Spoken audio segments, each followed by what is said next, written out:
مینوالو ستاسو ورور ستاسو دوست ایاز حسرت د ایم ټي وي لخوا د پروګرام کلي ولس سره ستاسو په خدمت کې حاضر یم. قدرمنو د نن موضوع زموږ د موسیقي د سنسکرت ژبې ټکی دی. په سنسکرت کې مو وایي هوا ته او سیقي وایي غوټه تړل، یعنی په هوا کې غوټه تړل یو ناممکن کار ممکن کول. د موسیقۍ مختلف اوزارونه دي چې د هغې نه مطلب باجا، رباب، توری وغیره دا د موسیقۍ مختلف اوزارونه دي. دا انساني ګوتو په ذریعه باندې د هغې نه مختلف قسم اوازونه او لهجې راوځي او بیا موسیقاران او استادان د هغې نه د موسیقۍ رنګ و آهنګ ورکوي او بیا موسیقي په وجود کې راځي. د موسیقۍ اورېدو سره انسان کې کومه تبدیلي پیدا کیږي، د هغې انسان ته احساس کیږي کم خلک چې موسیقي اوري. د موسیقۍ تعلق د انسان د ماضي د یادونو سره دی. انسان په ماضي کې محبت کوي، غم خادي کوي، انسانانو سره مختلف قسم معاملات هم راځي. په دې کې داسې معاملات هم راغلي وي چې د سره زیاتې شوي وي، ظلم شوي وي، د خواهشاتو ته، جذباتو ته، احساساتو ته او ارمانونو ته نقصان رسېدلی وي او چرته هم په ژوند کې د دې تلافي ونه شي، نو د هغې کمې بیا موسیقي برابر کړي. هغې ته ده چې را موسیقي د خوږې مینې اشنا چې پکې چغه د ځوانۍ خوره کم او زه د خپو لاندې میږې نه راولم، څنګه به جاله د مرغۍ خوره کم. قدرمنو مونږ سره دا شان په دا هکله باندې یو ډېر ښه هنرمند چې څه د تعارف محتاج نه دی او که تعریف یې څومره مو کوم نو کم به وي، ولې چې هغه هر چا منلی دی.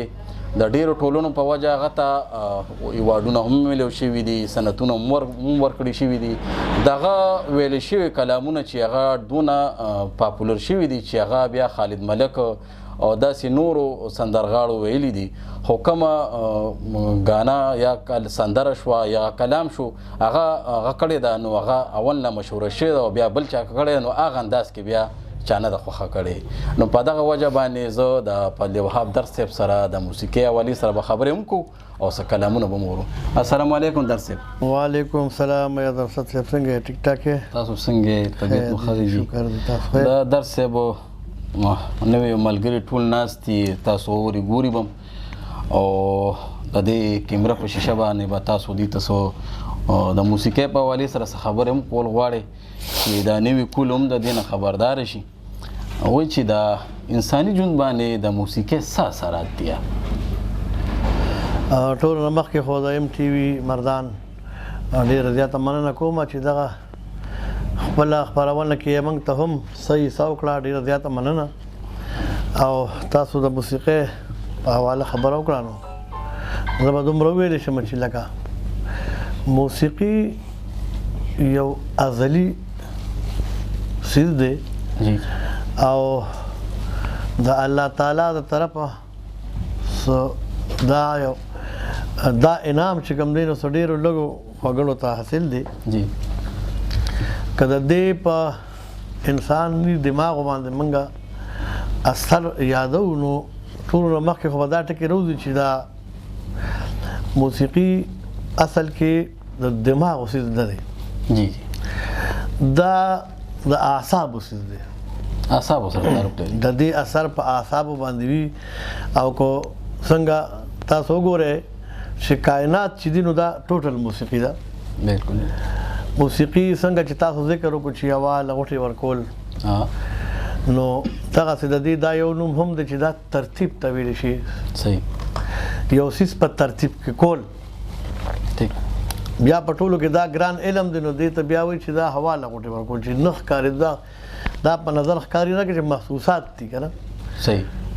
موسیقي محسوسات دي چې یو څیز ښکاري نه هغې رانیول او هغه ترتیب کې کول بیا لکه غوندې ګران وي. په دغه وجه باندې په علمونو کې دا ګران هم دی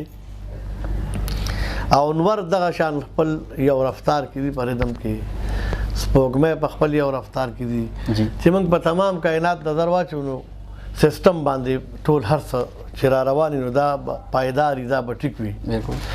موسیقي صرف دا درس هم ورکوي چې دې ته ډېر خلک راټولېږي او ګوته په خوله غوږ یې ورته ایښي ناست یې اوري. د هغې وجه دی چې په دې کار لږ ډېر شوي دا په ترتیب کړي. صحیح. که زموږ د ژوند ټول کارونه دغه شان په خوارۍ دغه شان په ترتیب وشي نو تقریبا هر ځای هر څه موسیقي ده. بالکل. جی بل خبره دا راځي چې لکه دا خلک وایي چې موسیقي د روح غذا ده، نو آیا واقعي چې د موسیقي دا د روح غذا ده؟ موسیقي د روحاني وجدان تنده نه ده جی، بلکې دا خو د عرفان د ذات خواږه دي. روح ته تازگی ورکول دی کې شک نشته. تقریبا دا افلاطون ویلیو چې موسیقي د روح غذا ده. صحیح خو حضرت داتاګان بخش رحمت الله علیه وایي چې موسیقي فصلونو او په جاندارو ځناورو هم اثر کوي. داتاګان بخش وایي چې دا په فصلونو ته هم د دې هغه محسوسیږي او ځناورو ته هم محسوسیږي. البته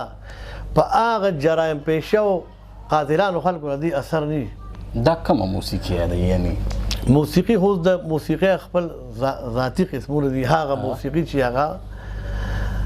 مطلب دا موسیقي خو په خپل ذات کې لکه یو پاکیزه سیز دی او دا بے نفس اواز ته دا حیثیت حاصل دی،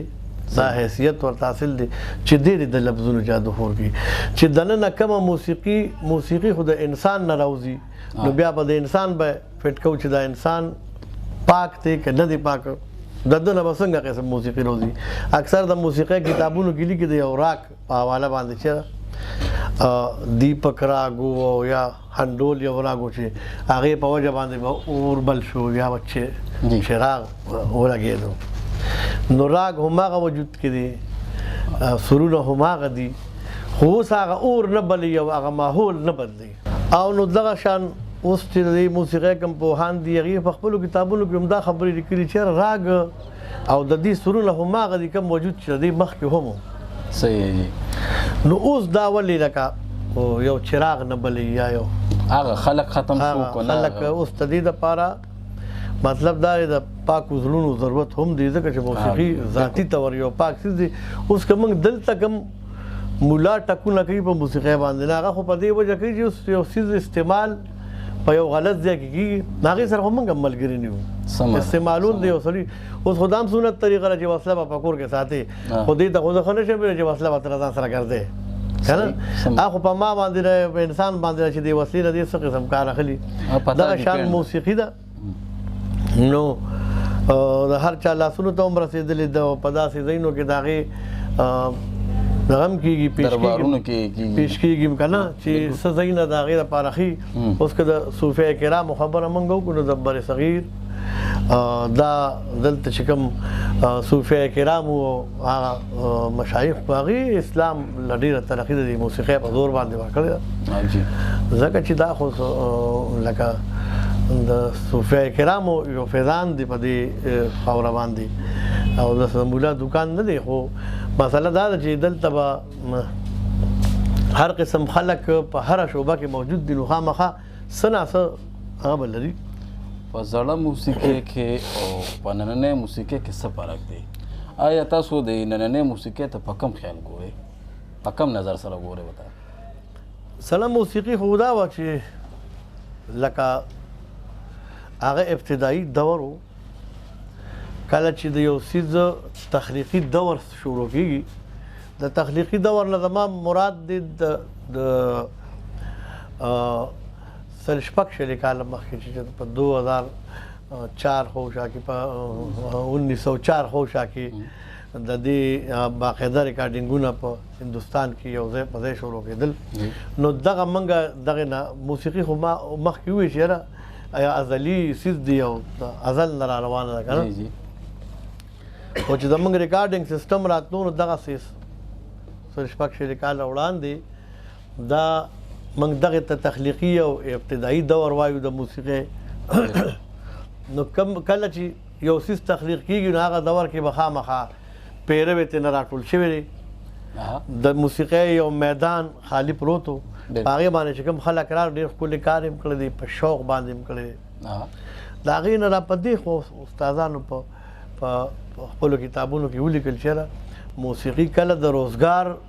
ذریعه وګرځېده او د روزګار دپاره په استعمال کې راغله، نو دا کمزورې پاتې شوه.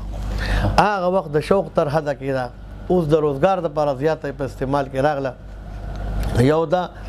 یو هغه وخت کې د ریکارډینګ سیسټم یا دا ټیکنالوژي چې وه دا ډېر ساده باده دور و نو هغې به په ډېر محنت باندې یو غزل ریکارډ کوو چې په هغې به ډېره غټه څو ورځې خواري کېده چې هغه نن هم د خلکو په زړونو کې هغه طرزونه نقش پراته دي هغه یو دوام لري یو ژوند پکې په دې وجه دی چې په هغې خواري شوې ده دغه شان شاعري به هم ښه وه کمو کسانو چې هغې کې کار کړی دی که هغه د رباب نواز و که هغه طبله نواز و کار څوک و هغې هم دا شوق لره چې موسیقي دې مخکې لاړه شي اوس هم هغه موسیقي ده خو دلته دور داسې راغی چې مشیني شوه ټوله نو که یو موسیقۍ دپاره خو ګوره لامبو چې موږ کومه وهو که نه دي بلکل لامبو وهل او موسیقي دا په مشق باندې کېږي بلکل دا دې له به خواري کې نو دلته داسې ګلوکاران راوتلي چې هغې سره صرف د خپلو مشهورتیا غم دی چې ما په ټلویزیون څوک ویني او ما خوښ کړي تر دغه حد هغه لاړ شي هلته پې پیسې ورکړي په پېښور کې هغې ورله سندره که دې ویلی شي د موسیقۍ په چوکاټ کې که نه شي ویلی خو هغه سندر هم ریکارډ کړي هغه خلک خوښ هم کړي دې پې خلک هم پېژني دې به پرې دنیا کې وګرځي خو که موږ وایو چې دا د موسیقۍ استاد دی نو داسې خو نه ده موسیقۍ سره خو د تعلق نشته بله جي دا چې د شاعري لکه دا د موسیقۍ دپاره لازم شی و که نه اوس چې کومه دا شاعري ده دا کومه موسیقي کېږي که نه لکه اوس موږ دا وګورو چې یاره جینۍ سمه په تاسې یا داسې نوره خودکشه ده ما کېمه لکه داسې قسم د څیزونه ایټمې چې راځي دا په دې نوي کول باندې څه اثرات غورځوي موږ خو جي وړاندې خبره وکړه چې موسیقي د امیر خسرو رحمت الله علیه دور نه مخکې چې هغه دور په موسیقي به وه او هغه به موسیقۍ ته د دې لفظونو ضرورت نو پامتداره نه وه دا خو د امیر خسرو دي کمالات دا دي چې لفظونه پکې هم مچولي دي او قوالي او وغیره بلکل او هغه موسیقي د دې په وجه چې دې کې شاعري کله نه راله هغه موسیقي بنیاد بلکل ورک کړی دی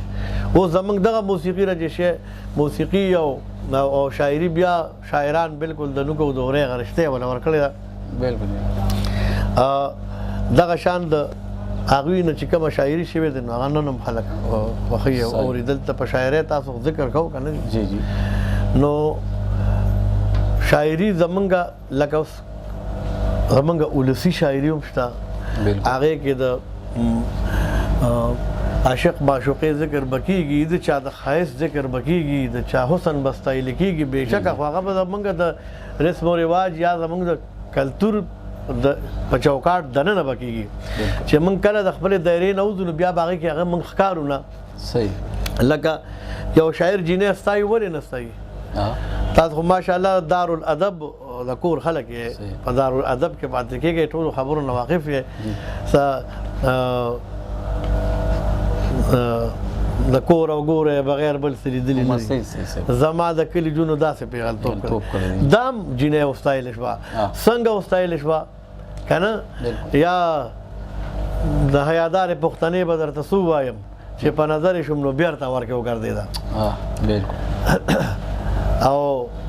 سعید صاحب وایي دا کوڅې څومره بې اعتباره شولې پیغلې په میاشتو چېرته ورنه وي همدغه پیغلې یادوي همدغه جینکۍ یادوي هم د دې معاشرې یادوي خو په کومه طریقه یادوي اوس که موږ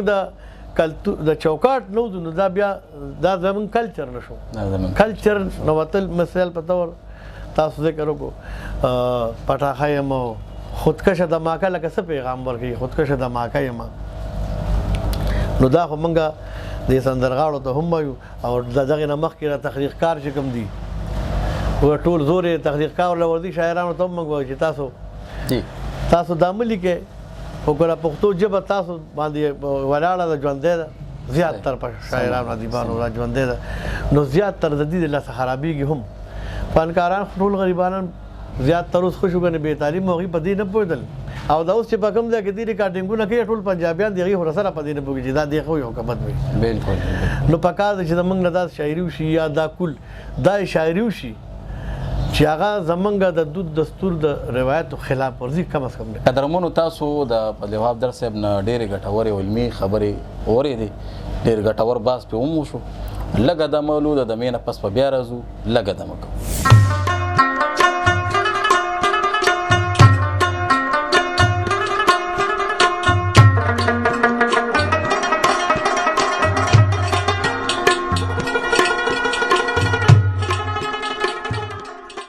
قدرمنو یو ځل بیا د کلي ولس سره ستاسو په خدمت کې حاضر یم. په لواء صاحب نه به بیا د څه سوالات کو چې انسان د څومره وخت نه د موسیقۍ سره اشنا شوی دی؟ دا خو زه به بیا په دریم ځل هغه ټکي وکړم چې د دنیا ته د آدم راتګ سره موسیقي سم راغلی ده.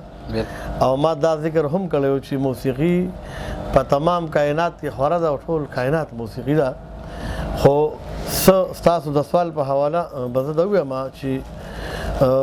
یهودیان هغې وایي چې د داود علیه السلام د غاړې نه هم او یا سرونه راوتي وو. څوک یې د ققنس یو مارغه دی د هغه د مخو کې سره تشبیه کوي چې یاره دا د هغه وخت نه چې هغه به خپل د موسیقۍ سرونه هغه په دې مخوکه کې د هغه اووه سوري دي یو هغې نه بیا مختلف قسمه د هوا په ذریعې یو ساز جوړېږي او هغه هغې ساز سره مړ شي او هیره شي او بیا انډه پیدا شي که نه. نو د زمانو نه تقریبا داسې اوس کله چې کتابي شکل کې موسیقي راتله خو د هغې دونه وخت په نه کېږي. خو تقریبا رتناکر یو کتاب دی د سنسکرت هغه 600 کاله مخکې د لوم دغه د امیر خسرو د دور ښیي. خو د دې نه وړاندې هم موسیقي وه او موسیقي داسې دی چې موږ ته ښکاره ښکاري که موږ موسیقي صرف دې آلاتو ته وایو نو دا به بیا نه وي صحیح. لکه د هارمونیم خو تر اوسه پورې د پاکستان نه مخکې چې کوم د ریډیو سندرې وي یا فلمي هغې کې هارمونیم نشته. د دې خو 40 کال هم نه کېږي که نه. دا شان طبله چې کوم وه نو دا یو په کاوچ سیسټم کې وه هغه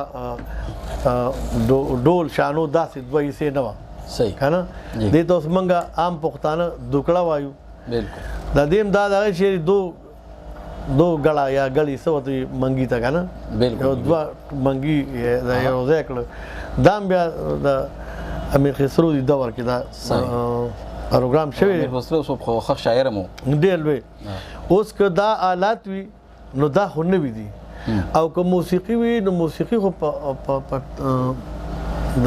د دنیا له جوړېدو سره ده ځکه چې هر څیز موسیقي ده. ما تاسو ته وایي چې موسیقي ډسپلین ته وایي یو خپل لې دی موسیقي لې دی سر دی تال دی یو چوکاټ لري. نو دغه شان ما د انور خبره کړې وه ما د سپوږمۍ خبره کړې وه که دا د خپل ردم نه تیزیږي یا کمیږي نو بیا به یعنی خرابي پیدا کیږي دغه شان نور.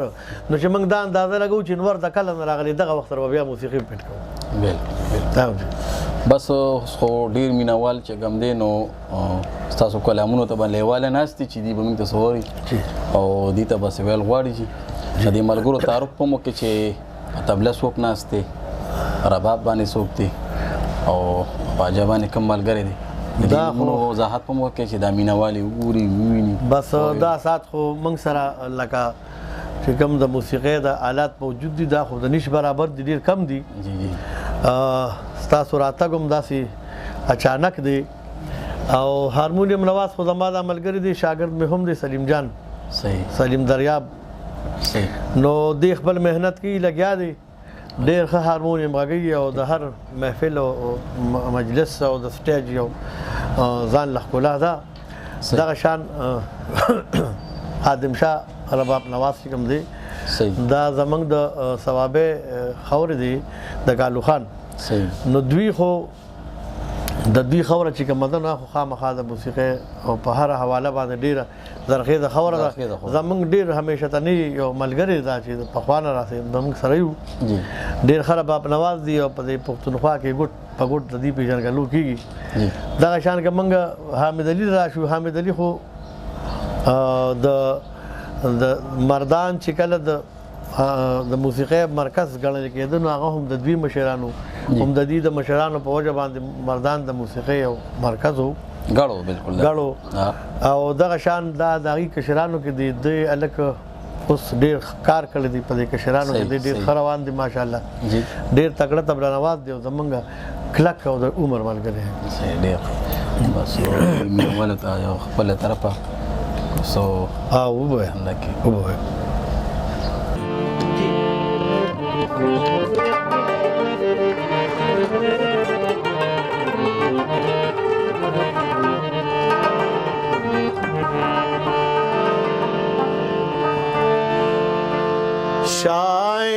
شاعران یو په نغمو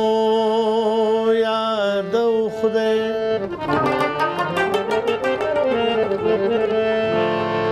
ښکلي ګورو په لیمو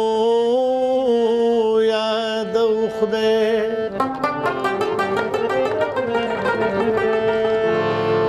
خدای بلد کړو د توبو په ماتولو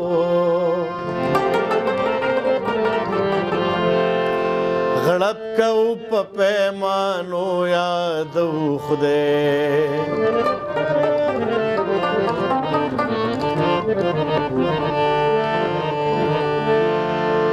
شیخ د کاڼي په تسبو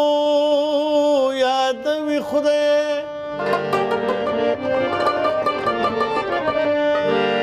منګ د اوښکو په تسبو یادو خدای من کاروان د لیونو ازادي غواړو پکړې د زولنو یادو خدای ولې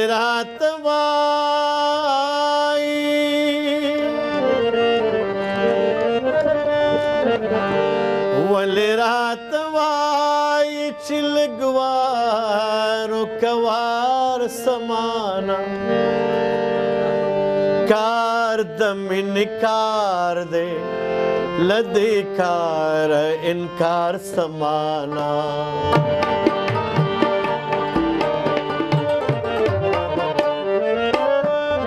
ولې راته وایي چې لږ وارو کوار سمانا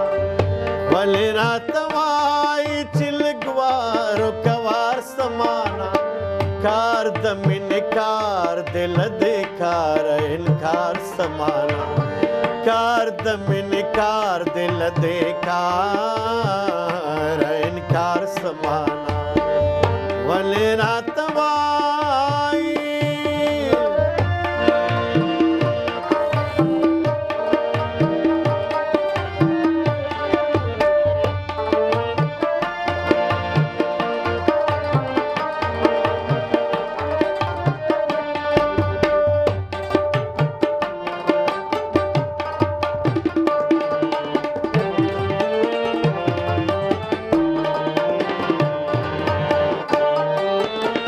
خلک پکې خدای لټوي تماشوم خبر هم نه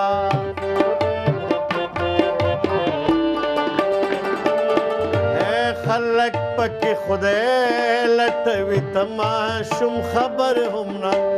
خلک پکې خدای لټوي تماشوم خبر هم نه پوهې بشي او لوی بشي چې سترګې د یار سمانا وای بشي او لوی بشي چې سترګې د یار سمانا کار د مینې کار دی له دې کار انکار سمانا کار د مینې کار دی له دې کار انکار سمانا ولې راته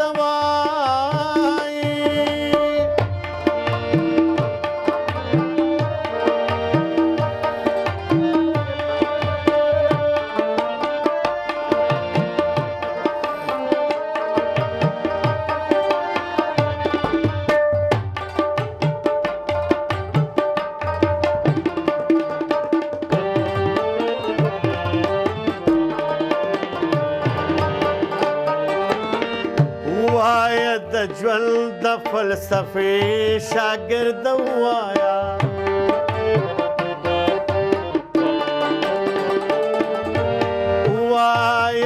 ژوند د فلسفې شاګرد وایا وایا د ژوند د فلسفې شاګرد وایا سر په اوږو سمانا او سر وي په دار سمانا سر په اوږو سمانا او سر وي په دار سمانا کار د مینې کار دل دې کار انکار سمانا کار د مینې کار دل دې کار انکار سمانا ولې راته وایي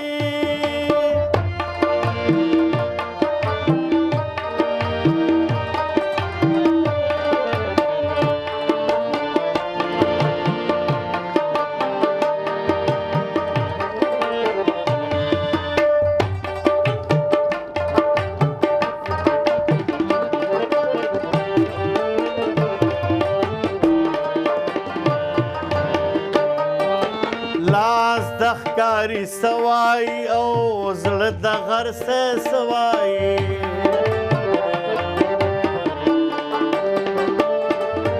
لاس د ښکاري سوای او زړه د غر څه سوای لاس د ښکاري سوای او زړه د غر څه سوای غواړم یوه مانه لالیا چې ښکار سمانه غواړم یوه مانه لالیا چې ښکار سمانه کار د مینې کار دل دې کار انکار سمانه کار د مینې کار دل دې کار انکار سمانه ولې راته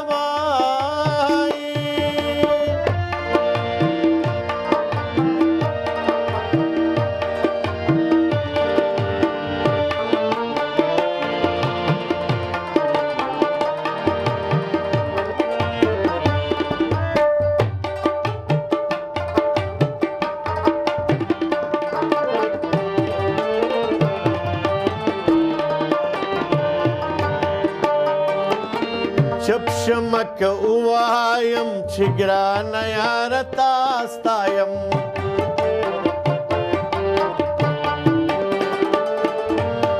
چپ شمک اوایم چې ګرانه یاره تا ستایم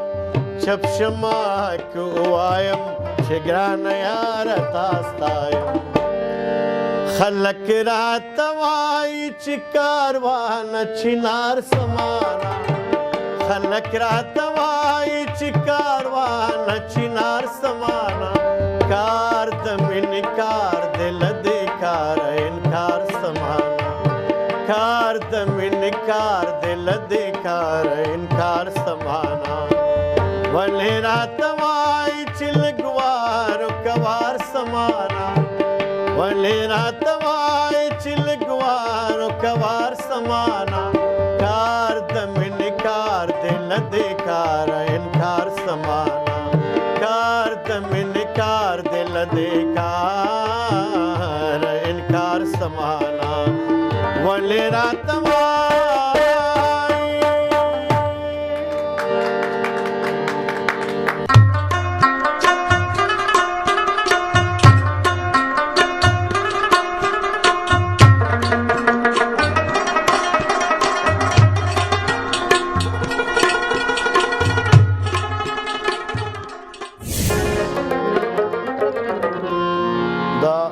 حمزه بابا شعر دی چې د هر سیز امتیازي وجود ته ګوره د هر سیز امتیازي وجود ته ګوره بد نه وایم که وایم چې احد یم دغه شان موږ سره په دې پښتونخوا خور د ماشوموالي نه واحد یوسفزی ناست دی او د هغوی کلام تاسو ته وړاندې کوم دی په خپل ذات کې او په خپل شعبه کې ځان خو واحد ګڼي خو واحد درې ډېر خلک دی ورسره یوسفزي خو داسې خلک دي چې هغې ټولو نه زیات ښکار دي نو د واحد یوسفزي صاحب کلام چې دې پیدایشي کې ورته موږ شاعر ووایو نو بده باندې ځکه چې څومره وړوکې موږ لیدلي د هغه وخت نه دوی ښه شاعري کوله اوس خو ډېر مخکې تللی دي او دا تمه ترې نه هم کېدي چې نور به په مخکې ځي د واحد یوسفزي صاحب کلام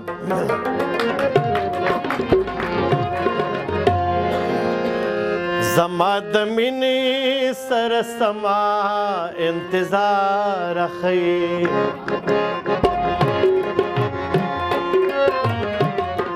زما د مینې سره سما انتظار اخی زه درته ناست یم او ته په لاره لار اخی زه درته ناست یم او ته په لاره لار اخی زما د مینې سره سما انتظار اخی زما د مینې سره سما انتظار اخی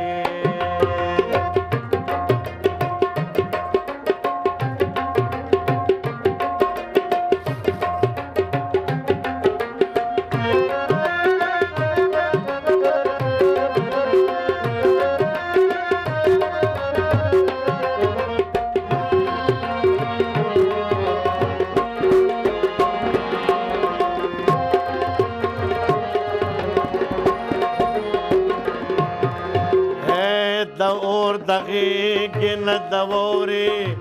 ډکې لپې وړم د اور دغیږي نه د واورې ډکې لپې وړم د یار په شونډو باندې دغسې انکار اخی د یار په شونډو باندې دغسې انکار اخی زه درته ناست یم او ته په لاره لار اخی زه درته ناست یم او ته په لاره لار اخی زما د مینې سره سما انتظار اخی زما د مینې سره سما انتظار اخی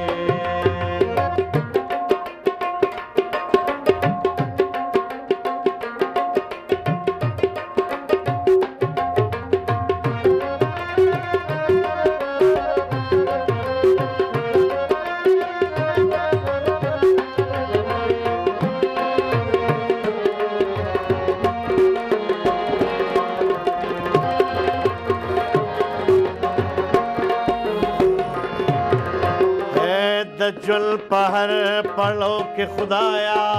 پرهیزګار یم د جل په هر پړاو کې خدایا پرهیزګار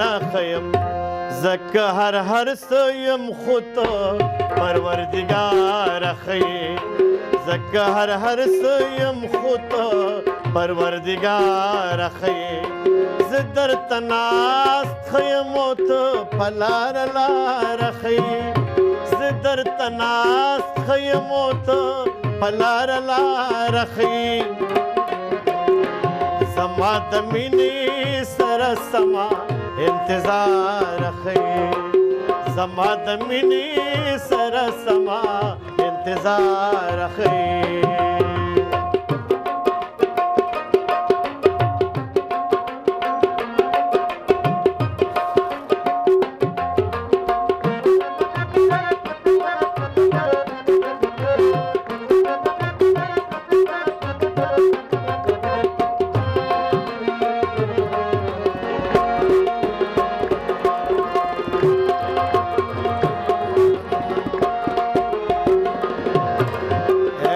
دغه بدنیته دا رقیب داسې خونکار ښه دی او دغه بدنیته دا رقیب داسې خونکار ښه دی ته داسې ښکلې ښیې داسې مزېدار ښیې ته داسې ښکلې ښیې داسې مزېدار ښیې زه درته ناست یم او ته په لاره لاره ښیې زه درته ناست یم او ته په لاره لاره ښیې زما د مینې سره سما انتظار ښیې زما د مینې سره سما انتظار ښیې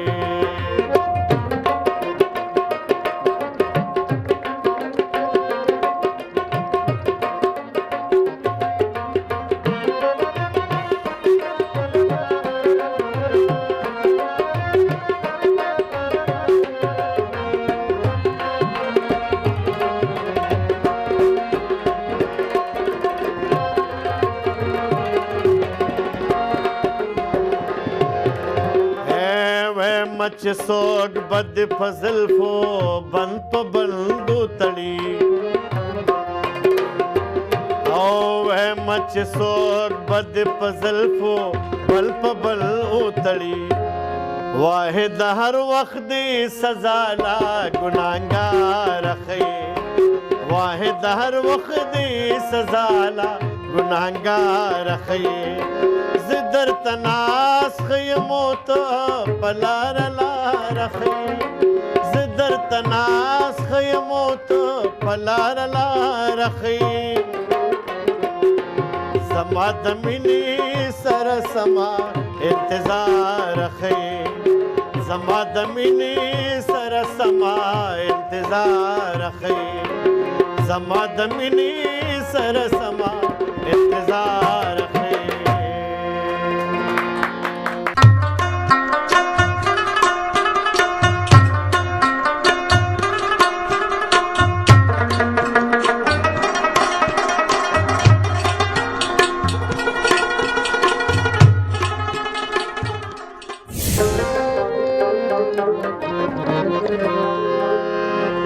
سعید صاحب کلام تاسو ټول لپاره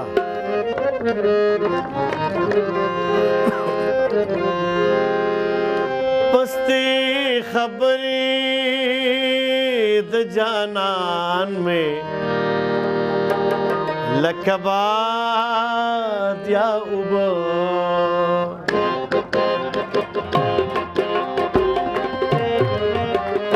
پستی خبری د جانان میں لکبات یا اوبا زړه مې ټینګ نشي هغه دم وي یا فولاد یا اوبا پستی خبرې د جانان مې لکبات یا اوبا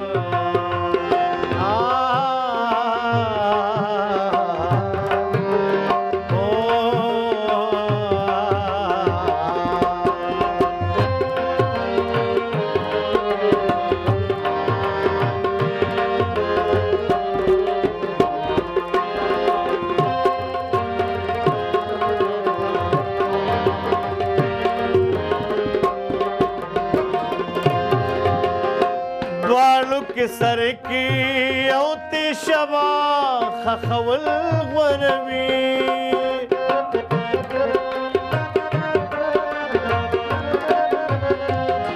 بالو کی سر کی اوتی شبا خخول غروی دا شیرین خور بغوالی یا فرحاد یا شیرین خور بغوالی یا فرحاد یا اوبا زړه مې ټینګ نشي هغه دم وي یا فولاد یا اوبا پستی خبرې د جانان مې لکبات یا اوبا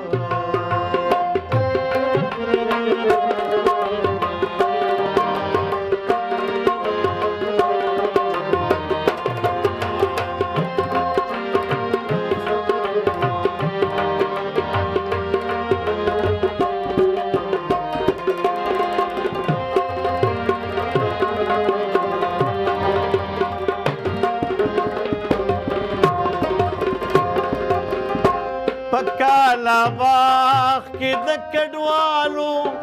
اخر څه ډوبېږي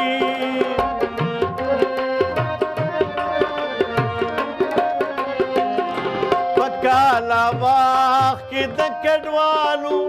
اخر څه ډوبېږي د ځان ځانې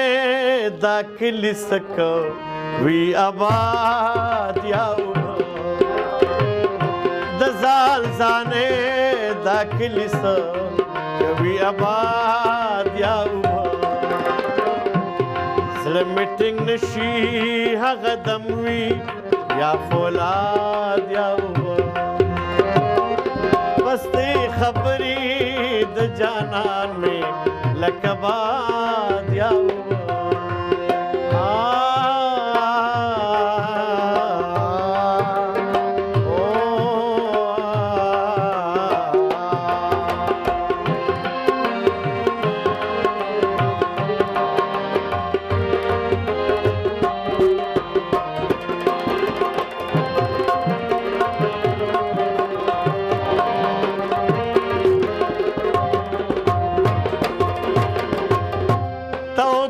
سړو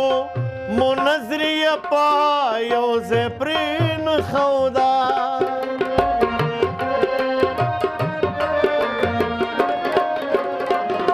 تودو سړو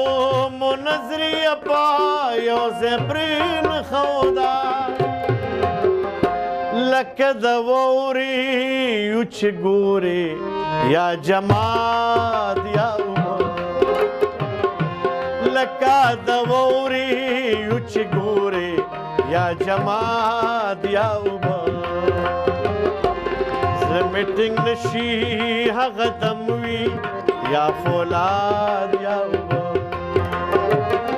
پستې خبرې د جانان مې لکه باد یا اوبه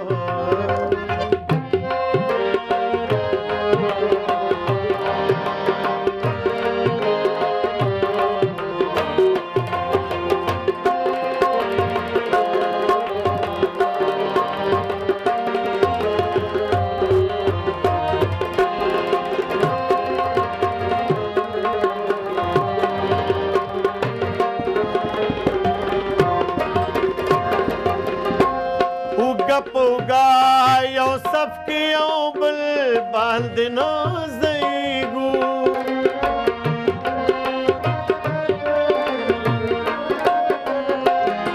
اوګه پوگا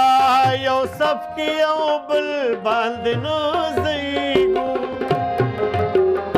مینس کې منور سوي خودغه یا جیداد یا منور سوي خودغه یا جیداد یا زړه مې ټینګ نشي هغه دم وي یا فولاد یا